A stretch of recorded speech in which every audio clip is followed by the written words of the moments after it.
Hello दोस्तों, welcome to sleepy classes. दोस्तों, आज हम इकोनॉमिक सर्वे के अंदर जो एनवायरनमेंट पार्ट 2 के अंदर बात करेंगे कि पार्ट 1 के अंदर हमने डिस्कस किया, अब उसके बाद कि और क्या क्या बोला गया। ठीक है दोस्तों, यहाँ पे इंडियाज़ क्लाइमेट एक्शन की बात की गई।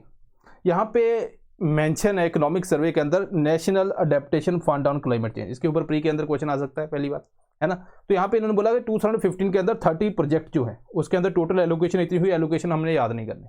फोकस क्या है कि क्लाइमेट सेंसिटिव सेक्टर है ना। अडेप्टेशन क्या होता है कि आप अडेप्ट कर रहे हो, ऐसी आप क्रॉप बना रहे हो जो आपकी यहाँ पे कि भाई वो क्लाइमेट रेजिलिएंट है, आप अडेप्ट कर रहे हो है ना।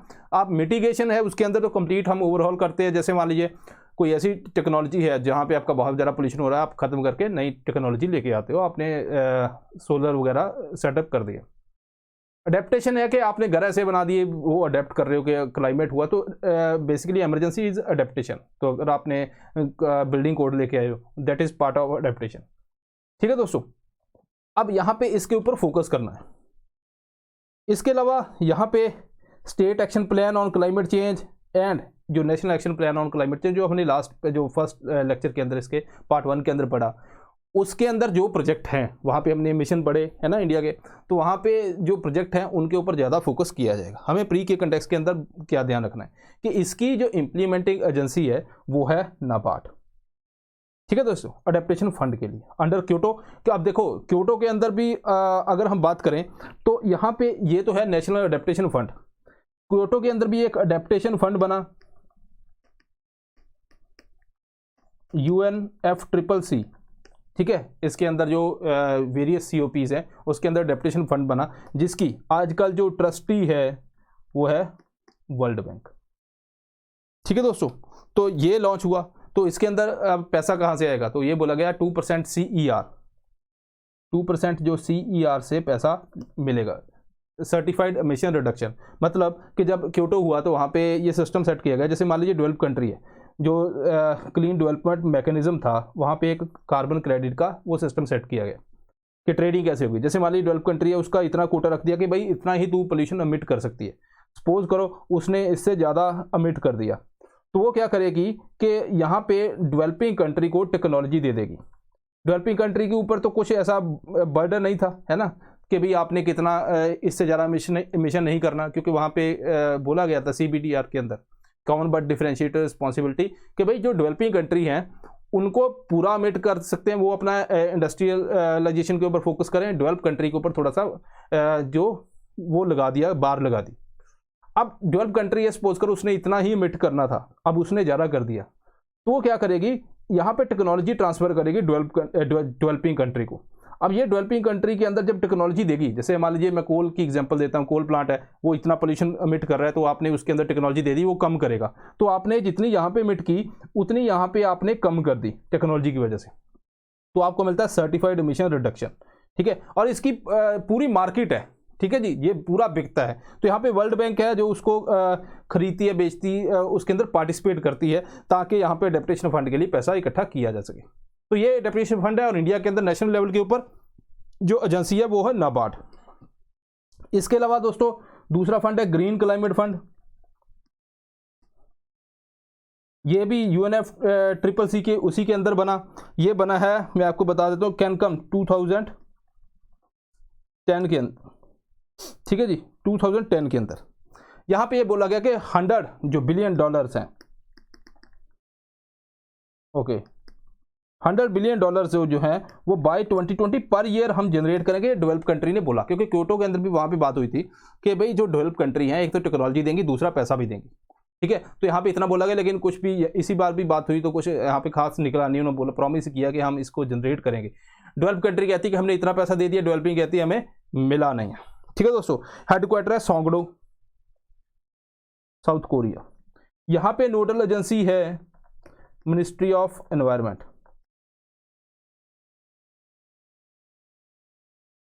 ठीक है जी, तो ये दो फंड आपको और एक्स्ट्रा याद करने हैं एटलीस्ट। तो यहाँ पे बात हुई, तो इसके अंदर आपको इम्प्लीमेंटिंग एजेंसी पता होना चाहिए, क्योंकि सर्वे के अंदर बोला गया। यहाँ पे प्रोडक्ट कितने सेंक्शन किए गए, 12 किए गए 2015-16, देन 963, ये उसका यहाँ पे उन्होंने डेटा दिया। इसके अलावा 2 प्रोजेक्ट हैं हरियाणा और एक रीजनल प्रोजेक्ट है जो बंद हो चुके हैं। ठीक है, तो ये भी इसके अंदर इकोनॉमिक सर्वे के अंदर बोला गया है। ओके इसके अलावा हमने क्या क्या और क्लाइमेट चेंज के ऊपर एक्शन लिया। नेशनल हाइड्रोजन मिशन, यहाँ पे हाइड्रोजन को CNG से ब्लेंड करेंगे, ठीक है जी। तो उसका ट्रांसपोर्टेशन दिल्ली के अंदर हमने देखा कि वहाँ पे भी HCNG जो है वो उसके ऊपर UPSC के अंदर एक बार क्वेश्चन भी आ चुका है। इथेनॉल ब्लेंडिंग अभी रिसेंटली हमने कवर किया। इथेनॉल ब्लेंडिंग के अंदर जो टारगेट है 20% इथेनॉल को ब्लेंड करेंगे पेट्रोल के अंदर बाय 2025, है ना। तो यहाँ पे जो हमने पढ़ा था कि जो हमारी बायोफ्यूल पॉलिसी है वहाँ पे 2030 है, लेकिन इन्होंने 5 साल इसको भी एडवांस किया। अभी रिसेंटली बताया 8.5% जो इथेनॉल ब्लेंडिंग, तो ये टॉपिक हमने कवर किया। इकोनॉमिक सर्वे ने क्या बोला अभी रिसेंटली। इसके अलावा Indian railway net zero carbon emission by 2030 इन्होंने टारगेट रखा, ठीक है जी। इन्होंने बोला कि जो 100% इलेक्ट्रिफिकेशन करेंगे नेटवर्क की, हेड ऑन जनरेशन करेंगे, ठीक है दोस्तों। हेड ऑन जनरेशन मतलब जो जैसे एक होता है एंड ऑन जनरेशन, ठीक है जी, EOG। वहाँ पे क्या होता है जैसे आपकी जो लाइट्स हैं, फैन है ना, तो ये होटल लोड भी बोल देते हैं इसको।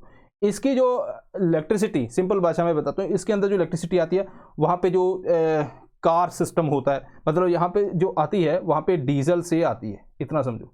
लेकिन हेड ऑन जनरेशन के अंदर वहाँ पे जो इलेक्ट्रिसिटी जो लोकोमोटिव से आएगी तो वहाँ पे डीजल बर्न नहीं होगा, तो अपना कार्बन एमिशन कम हो जाएगा। इसके अलावा LED लाइटों की बात की गई, और इन्होंने जो ये बना भी दिया कि ठीक है CO2 रिडक्शन करेंगे हम, जो अगर हम पोस्ट इम्प्लीमेंटेशन जो होगा वहाँ पे हम बहुत ज़्यादा जो CO2 एमिशन को अगर ये चीज़ें हम इम्प्लीमेंट करेंगे तो हम रिड्यूस कर पाएंगे। इसके अलावा PM कुसुम स्कीम के बारे में बात की गई, ठीक है। PM कुसुम स्कीम भी यही काम करती है। इसके बेसिकली 3 कंपोनेंट हैं, 3 कंपोनेंट इकोनॉमिक सर्वे के अंदर ये बात हुई, लेकिन इसको हम डिटेल में पढ़ेंगे अभी, ठीक है दोस्तों। इसके अलावा RBI ने जो इसी को PM कुसुम के अंदर जो कंपोनेंट है यहाँ पे इसको प्रायोरिटी जो सेक्टर लैंडिंग के अंदर डाला गया ताकि पहले जो पैसा इसको जनरेट कर पाए। इसके अलावा रूफटॉप सोलर प्रोग्राम है, ठीक है। इसका टारगेट 40 गीगावाट है, बस अपने टारगेट याद रखना है और कितना है। और यहाँ पे फाइनेंशियल असिस्टेंस मिलेगा 4 गीगावाट रूफटॉप सोलर कैपेसिटी के अंदर, ठीक है जी। Off grid solar PV system, मतलब यहाँ पे ये समझो आप कि जो सोलर सिस्टम जो हम सेटअप कर रहे हैं, एक तो बड़े सिस्टम सेटअप कर रहे हैं, है ना, कंपनी आ रही है, पूरे प्रोजेक्ट लग रहे हैं। दूसरा जो हम ऑफ ग्रिड भी कर रहे हैं कि जो स्टैंड अलोन है ना। तीसरा हम ग्रिड से कनेक्टिविटी भी कर रहे हैं। मान लीजिए किसी ने यहाँ पे ज़्यादा जो सोलर सिस्टम से ज़्यादा इलेक्ट्रिसिटी बनाई तो वो क्या करेगा, वो डिस्कॉम को सेल कर देगा, ठीक है। और नेट मीटरिंग सिस्टम भी है, मतलब मान लीजिए यहाँ पे उसने 40 यहाँ पे जनरेट की 40 और उसको चाहिए 20, तो उसने जो 20 है वो जो ग्रिड से कनेक्ट है वहाँ पे दे दी, डिस्कॉम को दे दी। उसके बाद नेक्स्ट टाइम जो यहाँ पे 20 उसने बेच दी, नेक्स्ट टाइम जो 40 जनरेट कर रहा है उसको ज़रूरत है 50 की, है ना। तो यहाँ पे जो जनरेट 40 की, तो 10 यहाँ से वापस आ जाएगी, तो नेट 10 आ गया, तो 10 के उसको क्रेडिट मिल सकता है, या फिर नेक्स्ट मंथ की जा सकती है। या फिर यहाँ पे वो मान लीजिए 30 लेता है, तो यहाँ पे 10 जो है उसने यूनिट जो है वो ज़्यादा उसने कंज्यूम किया, तो 10 का उसको बिल आ जाएगा, मतलब नेट आएगा दोनों का, ठीक है दोस्तों। अब यहाँ पे बात करते हैं PM कुसुम स्कीम की। Ministry of new and renewable energy इसने लॉन्च की। यहाँ पे इसके 3 कंपोनेंट है। 10,000 megawatt decentralize renewable energy generate करनी है, हमने सेटअप करना है, ठीक है जी। और पावर प्रोजेक्ट जो है सब स्टेशन के विदिन 5 किलोमीटर होगा। इसके अलावा B कंपोनेंट के अंदर फार्मर जो है वो इंस्टॉल करेंगे सोलर एग्रीकल्चर पंप, ठीक है। यहाँ पे भी उनको सपोर्ट मिलेगी, फाइनेंशियल सपोर्ट मिलेगी अगर वो सेटअप करते हैं। इसको याद नहीं करना कितनी है, मैं आपको बताता हूँ अभी कैसे रखना है इसको यार। इसके अलावा 10 lakh grid connected agriculture pump लगाएंगे। Extra solar power will be sold to discom को, जैसे मैंने आपको अभी नेट मीटरिंग सिस्टम समझाया वैसे ही, ठीक है जी। अब फाइनेंशियल जो है असिस्टेंस कितना मिलेगा for buying power from farmer, ठीक है। तो यहाँ पे जो गवर्नमेंट है वो डिस्कॉम को थोड़ा सा बेनिफिट देगी कि आप फार्मर से इलेक्ट्रिसिटी बाई कर रहे हैं। B एंड C कंपोनेंट के अंदर असिस्टेंट मिलेगा 30%, ठीक है। स्टेट गवर्नमेंट सब्सिडी 30%, रिमेनिंग जो 40% है वो फार्मर देगा। तो वहाँ यहाँ पे आपको याद रखना है कि नेट क्या 100% सब्सिडी यहाँ पे कुछ नहीं मिलता, ठीक है, कुछ अमाउंट मिलती है, ये आपने थोड़ा सा ध्यान रखना है, ठीक है दोस्तों, ओके। इसके अलावा ग्लासगो जो क्लाइमेट समिट है उसके बारे में बात की गई कि रिसेंटली मेजर, तो यहाँ पे मैं आपको थोड़ा सा आइडिया देता हूँ। देखो दोस्तों, अपना जब अर्थ समिट हुआ, ठीक है जी, अर्थ समिट हुआ, तो इससे पहले कोल्ड वॉर के बाद जो डेवलप कंट्री थी उन्होंने काफ़ी ज़्यादा पहले भी इंडस्ट्रियल रेवोल्यूशन के टाइम के ऊपर उन्होंने बहुत ज़्यादा एक्सप्लॉयटेशन की, ग्रोथ की। उसके बाद उनके पास पैसा वैसा काफ़ी आ गया, उन्होंने बोला एनवायरनमेंट को अब कंजर्वेशन जरूरी है। तो यहाँ पे अर्थ समिट के अंदर जो 3 जो मेजर आउटकम थी, UNFCCC, CBD and then UNCCD, ठीक है जी, डेजर्टिफिकेशन के लिए, ठीक है, उसको कम करने के लिए, बायोडाइवर्सिटी को कंजर्व करने के लिए, और क्लाइमेट चेंज के ऊपर। तो यहाँ पे क्लाइमेट चेंज के ऊपर आगे आगे चलता रहता है। कन्वेंशन थी तो प्रोटोकॉल लेके आए, क्योटो प्रोटोकॉल, ताकि उसको इंप्लीमेंट किया जाए। क्योटो प्रोटोकॉल के अंदर बात हुई कि CBDR की, ठीक है जी, मतलब CBDR के बेस के ऊपर के डेवलप कंट्री जो हैं उनके रिस्पॉन्सिबिलिटी दे दी गई कि भाई आप लोगों ने क्या करना है, यहाँ पे टेक्नोलॉजी ट्रांसफर करनी है, पैसा देना है, और अपना जो वहाँ पे बर्डन है, जो एमिशन है, उसको रिड्यूस करना है। डेवलपिंग कंट्री को बोला गया कि आप करो जैसे मर्जी, ठीक है। इसी बीच में बात चलते चलते फंड भी आ गया, नेशनल अडेप्टेशन फंड आ गया, ग्रीन क्लाइमेट फंड आ गया, है ना। तो एनवायरनमेंट फैसिलिटी के बारे में बात हुई, और CTCN, बहुत सी चीज़ें इसके बीच में हुई। अब क्या हुआ कि चाइना का राइज हो गया, भाई चाइना बहुत ज़्यादा पोल्यूशन भी करने लगा, और उसकी जो मैन्युफैक्चरिंग है बहुत ज़्यादा बढ़ गई। तो US को भी टेंशन होने लगी, यार ये क्या हो रहा है। तो यहाँ पे इन्होंने बोला कि भाई नहीं, अब पहले डेवलप के ऊपर रिस्पॉन्सिबिलिटी थी, डेवलपिंग के ऊपर नहीं, अब हम डिवाइड करेंगे। तो अब आप सभी जो हैं वो करेंगे। तो 2014 के अंदर लीमा के अंदर ये बोला गया कि सभी जो है नेशनली डिटरमाइंड कॉन्ट्रीब्यूशन, मतलब चाहे वो डेवलपिंग कंट्री है वो भी अपने आप डिटरमाइन करें कि वो कितना रिड्यूस करेंगे, प्लान दें। तो पेरिस के अंदर ये प्लान भी रखा गया, ठीक है जी।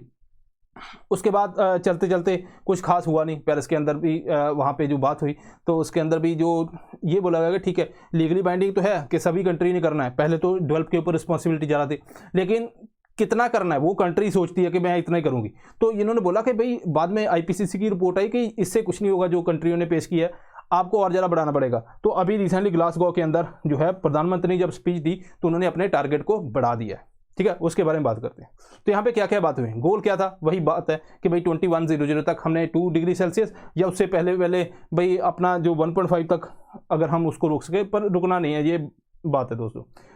न्यू ग्लोबल टारगेट क्या है, स्ट्रेंथनिंग देयर टारगेट्स, ये बोला गया है ना कि अपने टारगेट स्ट्रेंथन करो। इंडिया ने बोला हम नेट जीरो 2070 तक अचीव करेंगे। नेट जीरो क्या होता है, नेट जीरो होता है जैसे दोस्तों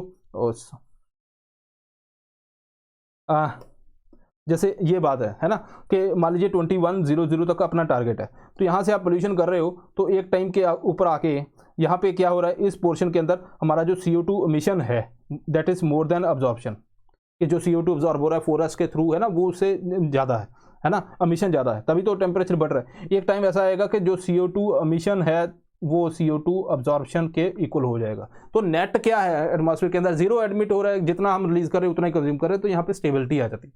वो कब तक अचीव करोगे, अगर मान लीजिए वो आप 290 तक करते हो, तो उसके बाद जो डिक्रीज वाला फेज है वो आगे एक्सटेंड हो जाएगा, है ना। तो जितनी जल्दी हम नेट जीरो अचीव करेंगे, अगर यहाँ पे करेंगे तो ये जल्दी हो जाएगा।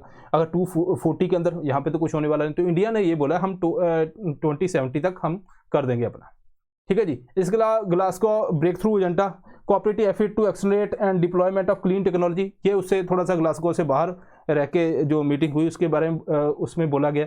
इसके अलावा जो कोल कंजप्शन है उसको फेस डाउन करेंगे, लेकिन इंडिया बोला भाई मिडिल पाथ रखो, हम कैसे करते हैं 52% तो हम रिलीज कर रहे हैं, है ना, तो हमारे से कैसे आप एक्सपेक्ट कर रहे हो भाई आप एकदम से कोल प्लांट वगैरह सारे बंद कर दो, है ना। तो हमारे तो कोयला के ऊपर मूवी भी है, ठीक है दोस्तों, तो हम नहीं बंद करेंगे। ओके, तो यहाँ पे न्यू प्लेजेस ली गई, मीथेन प्लेज ली गई। यहाँ पे क्या बोला कि भाई CO2 जो है, CO2 बहुत ज़्यादा है as compare to methane atmosphere के अंदर, दुनिया सारी CO2 के पीछे पड़ी है, इसको कम करो। लेकिन जो मिथेन है उसका जो global warming potential that is more than CO2। तो मिथेन जो है बहुत ज़्यादा एग्रीकल्चर फील्ड से लेके, है ना, वेटलैंड वगैरह वहाँ से बहुत रिलीज होती है, इसके ऊपर किसने ध्यान नहीं दिया। तो उन्होंने बोला कि अगर हम थोड़ी सी भी, क्योंकि मिथेन का जो ग्लोबल वार्मिंग पोटेंशियल वो ज़्यादा है, अगर थोड़ी सी भी कम करेंगे तो ज़्यादा बेनिफिट मिलेगा। तो यहाँ पे इन्होंने बोला अगर इसको प्रिवेंट कर पाए तो 0.2 डिग्री सेल्सियस जो है वो तो हम कर ही लेंगे, ठीक है। इंडिया ने बोला कि नहीं, मज़ा नहीं आया। इसके अलावा डिफोरेस्टेशन प्लेज, यहाँ पे बात की गई इंटरनेशनल लीडर्स, उन्होंने बोला कि भाई हम डिफोरेस्टेशन को रिवर्स करेंगे, ठीक है।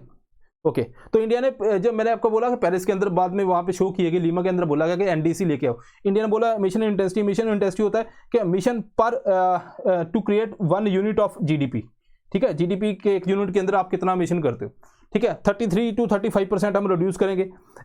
नॉन फॉसिल फ्यूल से जो इलेक्ट्रिक पावर वो जनरेट करेंगे, कार्बन सिक्वेस्ट्रेशन करेंगे, ठीक है, फॉरेस्ट वगैरह ये सब बढ़ा के ये काम करेंगे।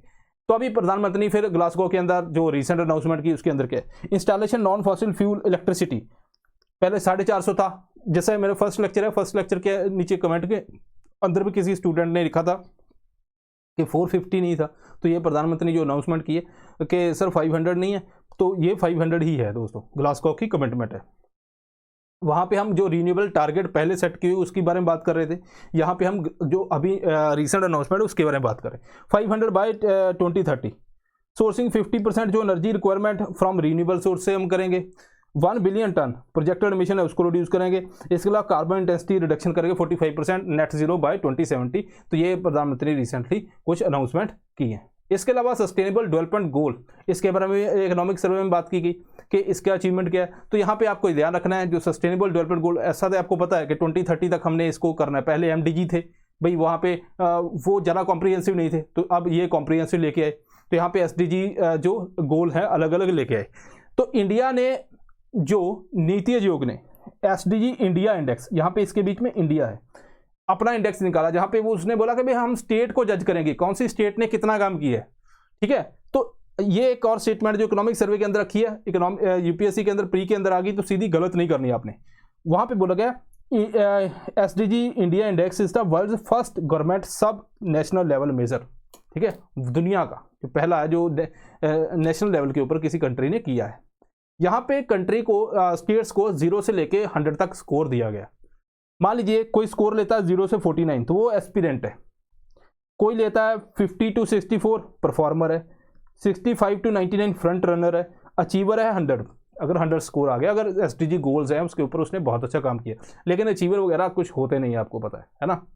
तो यहाँ पे अगर आप देखो 2019 के अंदर जो परफॉर्मर है, जिनका स्कोर है 50 से लेके 64, ठीक है जी, उनका नंबर ज़्यादा है। यहाँ पे जो फ्रंट रनर है जिनका स्कोर है 65 से लेके 99, मतलब जो ग्रीन है वो है फ्रंट रनर। तो फ्रंट रनर की जो नंबर है वो थोड़ा सा इंक्रीज हुआ है। ठीक है, मतलब प्रोग्रेस हुई है अपनी। यहाँ पे अगर हम स्टेट की बात करें तो यहाँ पे केरला, यहाँ पे 75 स्कोर, यहाँ पे टॉप पे। यहाँ पे वैसे UT की बात करें, चंडीगढ़ 79 स्कोर। ठीक है, तो लेकिन आप याद रखना यहाँ पे अचीवर वगैरह कोई है नहीं। इसके अलावा अब SDG कौन कौन से जो नीति आयोग ने गोल कवर किए हैं, तो अगर यहाँ पे मैं जाऊँ तो 2018 के अंदर 13 गोल के ऊपर बात की गई। 16 goal plus qualitative analysis on the goal 17, यहाँ पे भी 16 goal plus qualitative analysis on the goal 17। यहाँ पे टारगेट का नंबर इंक्रीज किया गया, इंडिकेटर का भी इंक्रीज किया गया। ठीक है दोस्तों, तो यहाँ पे ये गोल है जो वहाँ पे बोले गए कि जो इसके अंदर कवर किए, वैसे ही 17 गोल SDG आपको वैसे ही याद होना चाहिए। ठीक है जी, तो SDG गोल के जो है कि गोल नंबर SDG 11 क्या है, 12 क्या है, यहाँ पे आपको थोड़ा सा ध्यान रखना है। जब मेंस के अंदर एग्जाम में बात करो, क्लाइमेट एक्शन के ऊपर बात हुई, तो SDG गोल 13, ठीक है, 13 के अंदर ये बात की गई। ठीक है जी, पॉवर्टी के ऊपर बात की गई, SDG गोल नंबर 1। तो ये आप मेंस के अंदर भी मेंशन कर सकते हैं, भाई अच्छा लगता है ना, कि भाई आपको पता है, तो आपको याद वैसे भी कर लेना। अगर प्री के अंदर क्वेश्चन आ गया फिर तो आपको वैसे ही याद करना है, लेकिन अगर मेंस के अंदर भी इसके अंदर बेनिफिट होता है तो वैसे ही आप इसको थोड़ा सा अपने हिसाब से जो भी निमोनिक बना के आप इसको याद कर सकते हैं। ठीक है दोस्तों, सो दिस इज़ ऑल। तो एक लेक्चर और है हमारा जो इसके ऊपर आएगा, इकोनॉमिक सर्वे के ऊपर, के एनवायरनमेंट के अंदर, क्योंकि थोड़ा सा और भी हमें एक ऐड ऑन करना होता है प्री के कंटेक्स्ट के अंदर, इकोनॉमिक सर्वे के अंदर। तो लाइन लिख के वो भूल जाते हैं कि बाकी भी कुछ लिखना है, तो बाकी हम ऐड करते हैं, तो फिर टाइम तो थोड़ा लेक्चर के अंदर थोड़ा कंटेंट जो है वो बढ़ जाता है automatically. So this is all, मिलते हैं next time. Thank you very much.